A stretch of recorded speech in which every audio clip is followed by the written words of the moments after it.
What's up, everybody? It's Rox, and I'm coming to you today with a review for Love and Hip Hop New York, Season 5, Episode 4. So let's get to it, shall we? Yandy and Mendy sees, she goes and finds him on the street. He's playing basketball, and she slips him the clear blue easy pea stick and lets him know that she is pregnant, which we already knew because she's been fluffy on quite a few episodes. Mendices is excited, and he's also a little concerned about the fact that he's got this big ass drug case staring him in the face, and he doesn't really know what his future holds. Yandy is trying to tell him, don't worry about that.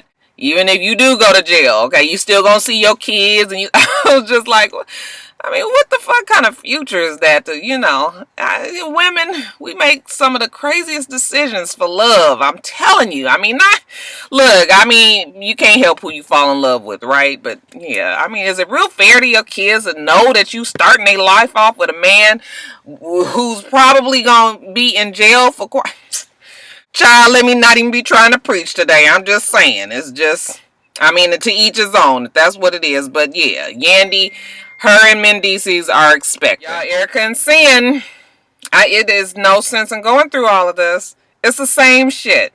Okay, first of all, Erica meets up with her mom because, she knows she really loves Sin and but she's not sure if it is going to work out. The mom was just like, listen, you've got so much shit going on in your life. I don't even know if you're really ready to be in a relationship right now. Maybe you need to get it together just for yourself before you can even be, there for somebody else. Look, Erica has a child. I always forget that she even has this child. I guess the boy's name is King. You just wouldn't never know it because Erica is so much the rock star. And, in her own words, not rock star meaning from my viewers. Although she's welcome to be one, Erica, if that's how you feeling. But Erica is not really even the most stable in her own right. Okay, so that's why this whole thing with her and Sin are just not working out. It's just too volatile. So I'm tired of it. I just want to know who out there knew that there was a damn clothing line that Erica had. I'm like, who is buying her shit? I have never seen it. I don't follow her on Instagram, but I had no idea. And for the shit to be making $30,000, when Sin sat down with the lady Rhonda, I guess Rhonda is one of the managers of the business or something like that. Sin is telling this lady that she hasn't seen any profits from the business. And Rhonda was telling her, that the business makes, the clothing label makes $30,000 a month. Erica put her on salary for $1,500 a month. And after that, she don't know what's going on with the money. I'm just like, now am I to believe that there is a clothing line that Erica has that's making $30,000? Somebody out there help me with this. And then why would Sin be that foolish to be giving up somewhere around the $28,500 worth of profit? Yeah, that shit was just like, now this don't make no goddamn sense to me. Now, y'all just had one good night facing the place, and then the next day you was like, okay, I'm gonna be a partner in this, and we ain't got no paperwork, we ain't got no contracts. Like, yeah, I was just like not really understanding this. Okay, I'm still needing some receipts on this motherfucking clothing line, if you ask me. But maybe y'all ones out there who follow Erica a little bit better might know more about it. But as far as Erica and Sin, they get together a couple times on the show, and all they doing is arguing. Okay, it's just, I'm tired of the arguments. They just can't seem to see each other eye to eye, okay? Sin tells Erica that she's selfish, which I think Erica is sort of selfish. Erica wants to do what she wants to do and not necessarily take into consideration that she's in a relationship with somebody else who has feelings. And that's kind of something that you have to take with Erica if you're going to be in a relationship with her, unless she is willing to give up those certain things. So, yeah, I'm through with it. Okay, just y'all break up, let bygones be bygones and let that be that. Y'all, Chrissy.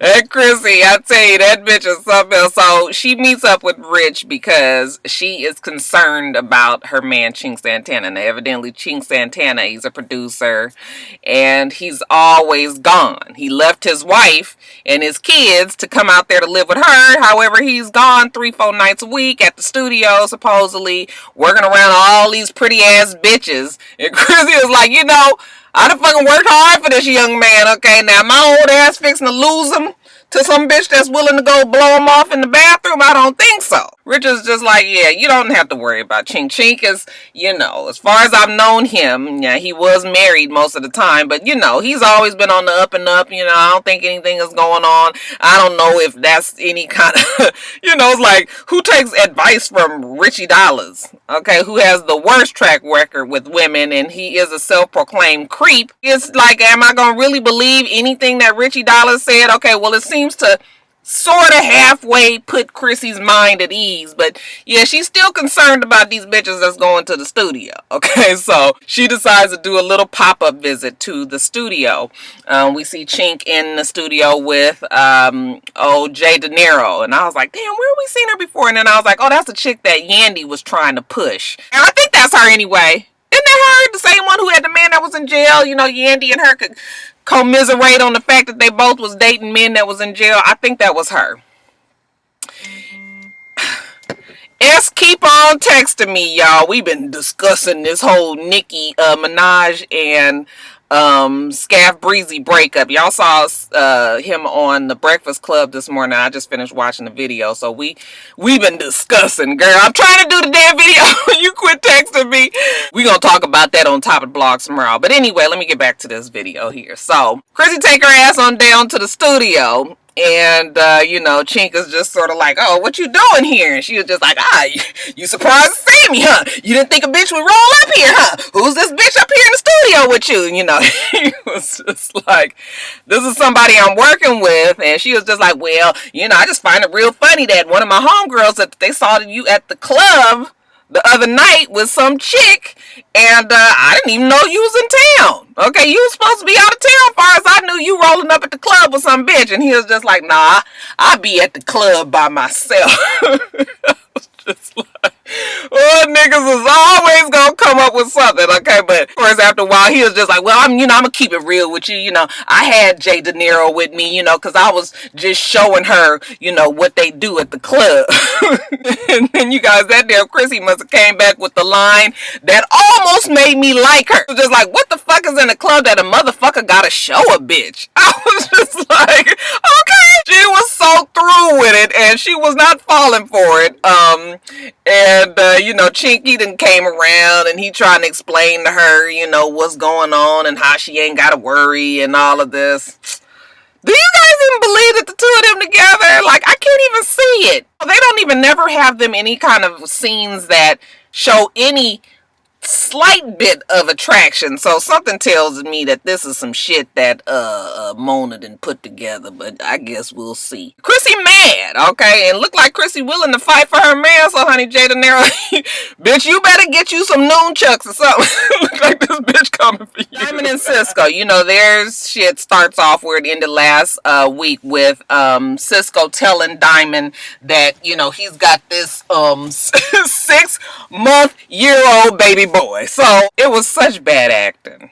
Diamond, she had to put 20 on 10. Like, what? Who's the bitch that you was fucking? You cheated on me, Cisco. I've been there all this time. I've been loyal to your ass. Who's the bitch? You still like the bitch, huh? You want to be with the bitch, huh? You cheated on me with that bitch, huh? You still protecting that bitch? I was just like, girl, why you think that you even got the right to be going off like this and you fucking in cars, okay? You ain't even got that nigga's address. But yet still, you talking about you was loyal? You was stupid for being loyal to somebody that ain't even gave you they goddamn digits. Do you have his phone number? I don't even know if I can say. She might call the PageNet, the SkyTel, and be like, can you tell him to call me back?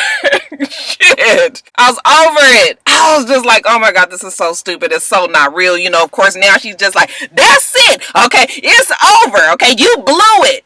What did he blow?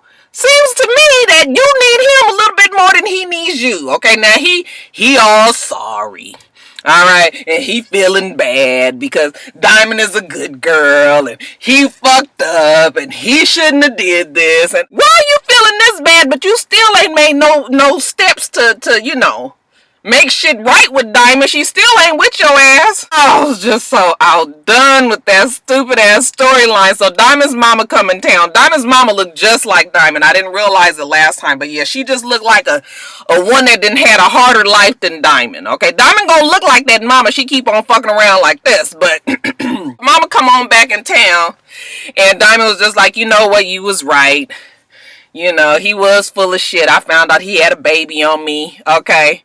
And Mama's real mad about the fact that he had a baby. Even though Diamond ain't told him that she had a fucking child that was 6 years old for 2 years. Mama done forgot all about that, okay? She just like, you need to break up with him. You need to bring your ass back to Los Angeles. The Diamond's just like, no, I'm gonna make it work. I'm gonna make it work out here. And once I get going and get my job and get my money flowing, then I'm gonna send for my baby. I was like, bitch, so now she want to put the damn baby in the kennel and send her on down in the cargo in the airplane. I don't even know why people think it's okay to say shit like that. Like, I would be real ashamed if I, even said something like that, because it don't sound right coming out my mouth. I'm going to send for my child once I get it right. This is not fucking 1955 when people didn't have, opportunities and, you had to let your family maybe take care while you went and took care. Nah, bitch, you trying to be in a fucking video. Okay, you trying to be a goddamn booty king model. Do they still have that magazine, King? So, mama was just like, well, I would like to talk to him. Even though the mama had never met him before, mama was like, I want to talk to him and, set some shit straight.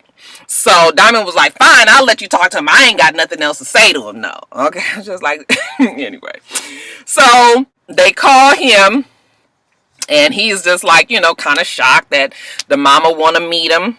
But he goes on down there to meet the mother, okay? And to make the story short, honey, the mama was just like, Nick, you need to leave my baby alone and go on about your business. I was just like, now, I'm all for mamas being supportive of their baby and everything. But you need to realize that your baby is full of shit. He's trying to explain to her that, your daughter ain't all innocent.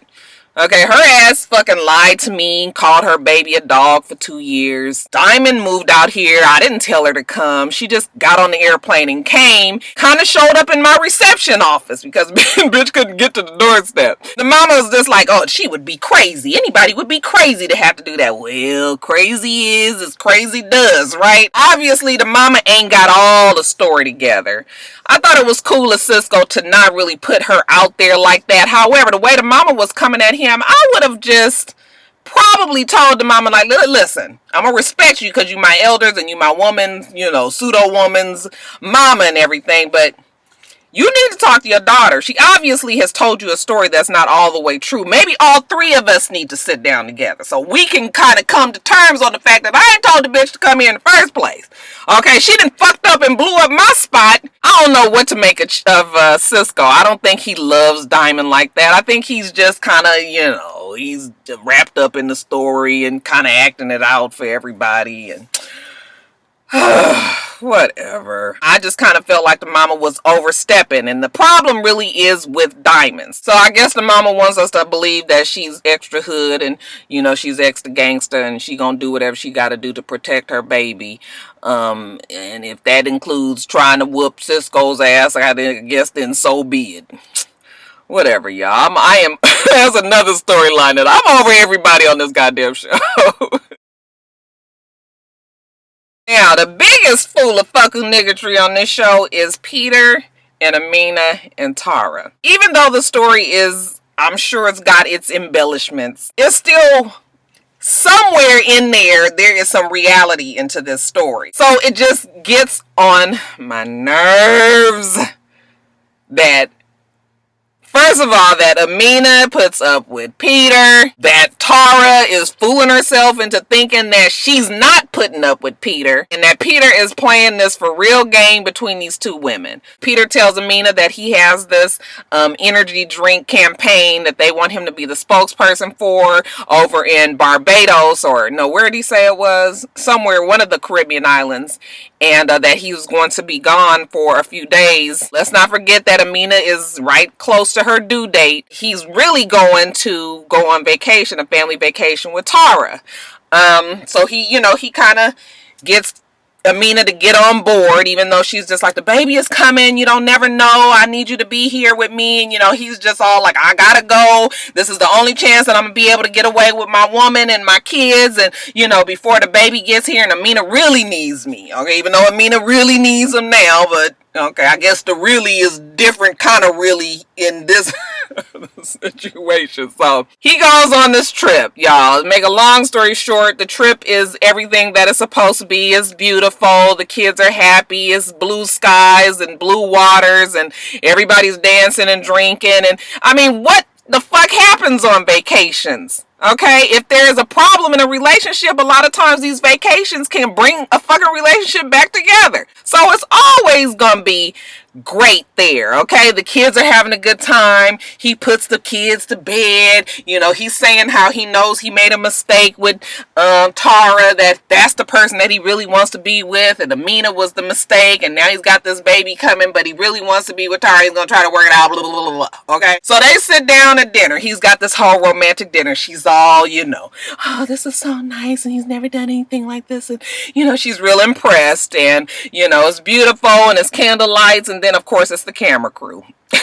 He's just telling her that I want us to get back to the way we were. Well, of course, Tara goes through this whole soliloquy of how she can't be with him because he made a mistake, and how he didn't choose her, and she been sitting over here all this time, and he didn't try this, and he didn't do that. And look, it was all very eloquent and nice. It would have been very touching had they not been in the fucking Barbados somewhere sitting at a goddamn table for two with all the romanticals. Spare me with that bullshit. If you was really, really done, like he said, you wouldn't have brought your ass out to Barbados. I mean, who the fuck do you think you fooling? You got these two kids. Listen, kids don't want to be part of a breakup, and I understand that. But fuck, it happens. Okay? And kids got to learn at some point that mom and daddy ain't together no goddamn more. So you can't keep on putting it on the kids. Let me tell you what the real problem is here. Okay? Tara and Peter were together. They had been together, what they said, 12 years or whatever. Okay, Tara had been around for a lot of Peter's bullshit. During the whole time that they were together, Peter was broke. Okay, he was struggling. You could tell the way they were living. They did not have money. Tara had a regular 9-to-5 job. They working, she's working in New York and trying to take care of her family. And Peter is one of them ones that's kind of fucking around and doing whatever. However, I think that Peter loved Tara. Okay, but you know how it is when you be with somebody for that long, you dealing with all of their bullshit. Okay, so Tara probably was sick of Peter. Alright, she probably was putting him down. She probably wasn't being the most supportive. And Peter started to feel lesser than. Okay, so this is what a lot of men do. When they feel lesser than, they go and find them a new woman that is going to accept them. They recreate this whole persona of something that they aren't. Because this is a new woman who ain't got to, they don't know the bullshit that the other woman knows about. And then they start something just completely fantastic and fantasy driven over here with another woman. So that was his situation with Amina. Amina made him feel like the man that he knew he wasn't at home with them two fucking kids and this woman. He got caught up in all of that, okay? They was fucking, they was having a good time. She's a musician. He's a musician. They connected on that level. And still, he still really wanted to be with Tara, but he knew he couldn't be what he needed to be for Tara. Tara needed more. Tara deserved more. Okay, she's working hard and all of that. Okay, then they stumble up on this television show. And, they go through all their dramas last year, but this television show obviously has helped their pocket. Okay, now they're making money. And, everything is getting better as far as them not having to struggle no more. She's moved out of the fucking basement. She's got windows. She's got wood floors. He's trying to be there with his kids. Okay, when you got some fucking money, you feel a little less stressed. Economics can fuck up your mood. So now he's a little bit more pleasant. Okay, now Tara is a little bit more pleasant. Okay, now they can do what they want for their family. Okay, except for this one fucking problem is that he done ran off and married Amina. Okay, so he done fucked it up. Tara wants to still have all of that because it's just like, God, everything is right except for the fact that you married. But she can't get past the whole fact that he married somebody else, okay, because it's her whole ego. I think she could have even gotten past the fact that he married her because that could have just been a quick, easy divorce or annulment. But he got the bitch pregnant. Okay, so now we got another problem that we got to deal with. So Tara is in this fight with knowing that she deserves better and that, you know, she should, but also that she loves him, and she keep on doing all of this extra, you know, giving him all these speeches and all. Bitch, you out there in the fucking middle of the ocean with this man. Okay, so when you really serious, okay, you're gonna be like, fuck it, till she get to that point. Yeah, I can't believe any of this stuff, but that's really what has happened there. Okay, Peter has fucked up their story. Now, the fucked up part about it is Amina is not a bad person. I don't think Amina is as stupid as they are trying to portray her on this television show. However, I don't think Amina deserves to be, you know, to have to go through a pregnancy alone. However, we make our choices. Peter was not, I wouldn't say he was the quality man that she probably would have wanted. But I also say that men a lot of times will fucking change up their stories for you. And, you know, you might be believing one thing when it's totally something else. So that whole story is fucked up. Okay, I was just like, every time I was sitting there and she was screaming at him, I was just like, I mean, this is exactly how my face was, like this. Girl, if you don't stop all that fucking talking, go in that room and fuck each other like you know you're going to do, and then take your ass back and deal with the consequences of you running off with this woman's man, this woman's husband at the other islands. But that's it, y'all. That's it. Let me move my hair over because everybody keep on saying how my hair must be bothering me, that it's in my eye. Listen, it don't bother me. I keep on telling y'all. Y'all see this? I could do a whole fucking day with my eye like this. It don't touch nothing. First of all, I got these long ass 3-foot long eyelashes on. So even though it looks like it's touching my eye, the eyelashes keep it off. I'm used to my hair like this. I'm telling you, I went through the whole 90s, couldn't see. Honey, I had that mean ass claw, honey. That bitch was just, my hair was just like this the whole time. So this ain't nothing, but I'll move it out the way for you guys who it gets on your nerves. But you might as well get used to it, honey. Roxanne lives for the bang. All right, you guys, that's it. Y'all make sure that you rate, comment, and subscribe to the channel. I'm itsrox. The channel is for itsrox, and everything else I do will be in the bottom bar. All right.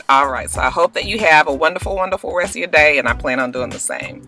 Until next time, Roxstars. Bye.